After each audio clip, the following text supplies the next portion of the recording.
नमस्कार, आज तारीख 20 सितंबर दिन शनिवार। आप सुन रहे हैं द लेंस का न्यूज पॉडकास्ट राउंड अप। मेरा नाम है पूनम ऋतु सेन। चलिए करते हैं खबरों की शुरुआत।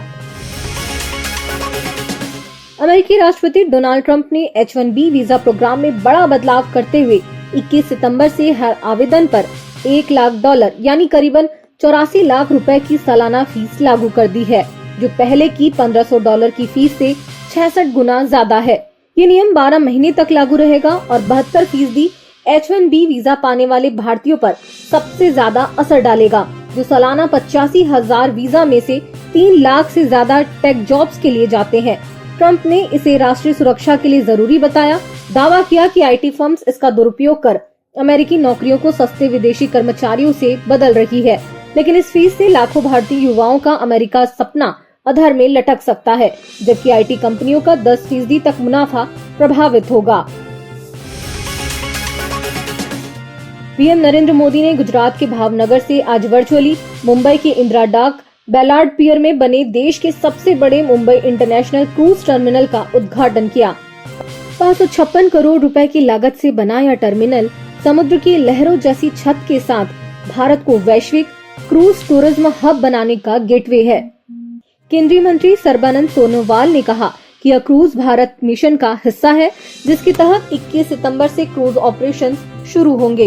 इसके अलावा पीएम ने कोलकाता, पारादीप, चेन्नई, कार निकोबार, कांडला, पटना और वाराणसी में भी 6 बंदरगाह और जलमार्ग प्रोजेक्ट की नींव रखी।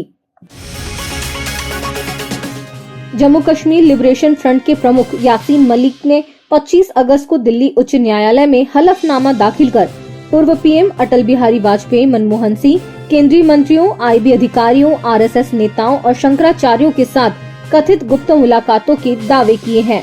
मलिक ने 2000-2001 के युद्ध विराम, 2011 की RSS के साथ 5 घंटे की बैठक, वाजपेयी आडवाणी द्वारा पासपोर्ट व्यवस्था, अजीत डोभाल से मिलवाने और 2006 में मनमोहन सिंह की मुद्दा सुलझाने वाली बातचीत का जिक्र किया। तिहाड़ जेल में आजीवन कारावास काट रहे मलिक के ये दावे NIA की मौत की सजा की मांग के बीच आए हैं, जिसकी अगली सुनवाई 10 नवंबर को है। आज यूरोप के प्रमुख हवाई अड्डों लंदन, हीथ्रो, ब्रसेल्स और बर्लिन पर एक साइबर हमले ने चेक इन और बोर्डिंग सिस्टम ठप कर दिया, जिससे हजारों यात्रियों को उड़ान देरी और रद्द होने की परेशानी झेलनी पड़ी। ये हमला कॉलिंस एयरोस्पेस की सेवाओं पर हुआ, जो वैश्विक एयरपोर्ट्स के लिए तकनीकी सिस्टम सप्लाई करती है।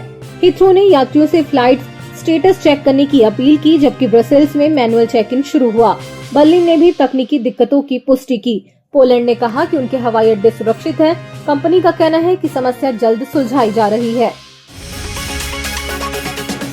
शुक्रवार को हुए एशिया कप में भारत ओमान मैच के बाद ओमान के सभी खिलाड़ी कप्तान सूर्य कुमार यादव से बातचीत करते नजर आए और बात खत्म होने पर उन्होंने उनके लिए तालियां बजाई, जिसका वीडियो सोशल मीडिया पर जमकर वायरल हो रहा है।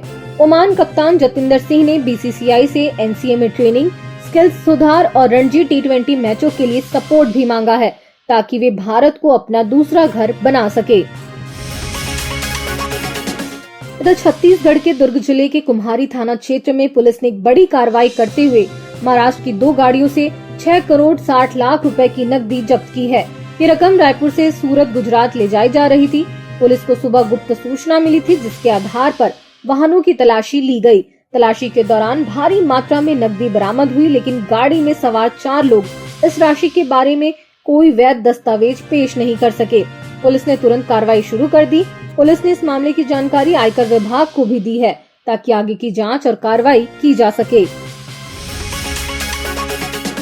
असम के मशहूर सिंगर जुबीन गर्ग की 19 सितंबर को सिंगापुर में 52 साल की उम्र में मौत हो गई, जब वो स्कूबा डाइविंग कर रहे थे और उन्हें सांस में दिक्कत आई। इसके बाद असम पुलिस ने फेस्टिवल ऑर्गेनाइजर श्याम कानू महंत और मैनेजर सिद्धार्थ शर्मा के खिलाफ आज मोरी गांव में FIR दर्ज की है। आरोप है कि इवेंट के बहाने उन्हें विदेश ले जाकर हत्या की साजिश रची गई। असम के CM हेमंत बिश्व शर्मा ने सभी FIR एक करके CID को सौंपने के आदेश दिए। सिंगापुर हाई कमिश्नर से जांच रिपोर्ट मांगी है और कहा है कि सब कुछ साफ बताएंगे। CM खुद दिल्ली जाकर शव लाएंगे, जो रविवार सुबह गुवाहाटी पहुंचेगा। जुबीन तिनसुकिया में पैदा हुए और 40 भाषाओं में 38,000 गाने गाए। वे असम के सबसे मशहूर सिंगर थे। उनकी छोटी बहन जोंगकी की भी 23 साल पहले हादसे में मौत हुई थी। इसके अलावा असम में 20 से 22 सितंबर तक 3 दिवसीय राजकीय शोक भी घोषित किया है। अब खबर जरा हटके में बात फ्रांस के राष्ट्रपति की तरह भारत में मुकदमा दर्ज कराने से जुड़ा। दरअसल फ्रांस के राष्ट्रपति इमैनुअल मैक्रो की पत्नी ब्रिजिट मैक्रो कोर्ट में मानहानि का मुकदमा लगा रही हैं। वजह है ओवेंस का पॉडकास्ट बिकमिंग ब्रिजिट में झूठा दावा कि ब्रिजिट का जन्म पुरुष के रूप में हुआ था और वो ट्रांसजेंडर हैं। 218 पेज की शिकायत में मैक्रो दंपत्ति ने 22 आरोप लगाए हैं, जिसमें ओवेंस पर परिवार को परेशान करने और CIA माइंड कंट्रोल थ्योरी फैलाने का इल्जाम है। ब्रिजिट अब कोर्ट में वैज्ञानिक सबूत, जन्म प्रमाण पत्र और पुरानी फोटोज पेश करेंगी, जबकि ओवेंस ने इसे गूफी बताकर खारिज किया। लेकिन ये हाई प्रोफाइल केस एक बड़ा सवाल खड़ा करता है कि क्या कोई विदेशी नागरिक भारत में भी ऐसा मुकदमा दायर कर सकता है। बिल्कुल, लेकिन शर्तें सख्त हैं। भारतीय न्याय संहिता की धारा 356 के तहत मानहानि आपराधिक और सिविल अपराध है। अगर झूठी सामग्री भारत में प्रकाशित हो, सोशल मीडिया पर फैले या यहाँ किसी की प्रतिष्ठा को नुकसान पहुँचाए, तो विदेशी सिविल कोर्ट में नुकसान की भरपाई मांग सकता है, जैसे भारत में वायरल पोस्ट या लोकल पब्लिशिंग और पहचान सत्यापित कराए। भारत में भारत से जुड़े नुकसान का प्रूफ चाहिए। प्रक्रिया थोड़ी उलझी हुई है, लेकिन संभव है। आज के लिए बस इतना ही। कल फिर मिलते हैं नई खबरों के साथ। खबरों को विस्तार से पढ़ने के लिए विजिट करिए हमारी वेबसाइट thelens.in। यूट्यूब के अलावा हमारे पेज को फेसबुक, इंस्टाग्राम और X पर भी फॉलो करें। शुक्रिया।